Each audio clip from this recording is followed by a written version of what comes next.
শুনুন শুনুন শুনুন, এইটা কোনো সাধারণ আদালত না, এইটা সবজি আদালত।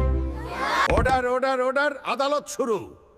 আজ ঠিক হবে আলু দোষী না নির্দোষ, কেউ আইন ভঙ্গ করবি না। মহামান্য আদালত, সব দোষ এই আলুর। আলুই মূল সমস্যা, ও ছাড়া আমি কিছুই না। বিশ্বাস না হলে ওর দ্বিতীয় সহযোগী ফ্রেঞ্চ ফ্রাইকে জিজ্ঞেস করেন। মহামান্য আদালত, আমার জন্মই হয়েছে আলু থেকে। মানুষ আমাকে খাইয়া অসুস্থ হয়, আলুই মূল ভেজাল। বিশ্বাস না হলে ওর বন্ধু কোল্ড ড্রিঙ্ককে জিজ্ঞেস করেন। হুজুর, আমার কোনো দোষ নাই। আমি আলুরে বন্ধু ভাবতাম, কিন্তু আলুর সাথে থাকলেই সবাই আমারে বাজে পানি বলে। আলু, সবাই তোর বিপক্ষে, সবাই বলছে তুই দোষী। নিজেকে নির্দোষ প্রমাণ করার জন্য তোর কিছু বলার আছে? স্যার, আগে একটা কথা বলি। আমি জন্মাইছি মাটিতে, তেলে বা ঝালে নয়। স্যার, এই হলো আমার আসল রূপ। সেদ্ধ আলু, তেল নাই, ঝাল নাই, স্বাস্থ্যকর। দেখছেন তো, আলু আবার হেলদি হিরো। এই থামো, আমাকে এমন বানাও কেন? আমি তো স্বাভাবিক।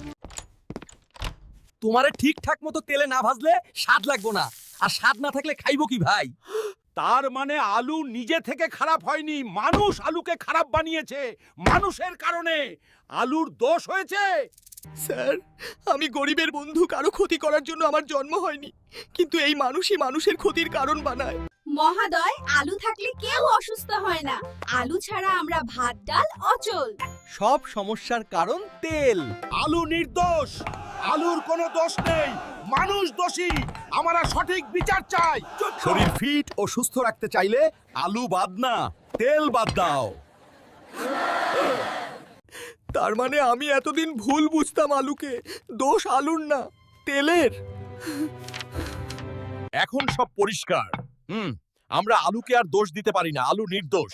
দোষী হলো মানুষের খাওয়ার স্টাইল। খুশি থাকো, সুস্থ থাকো, ভাইটাল 2।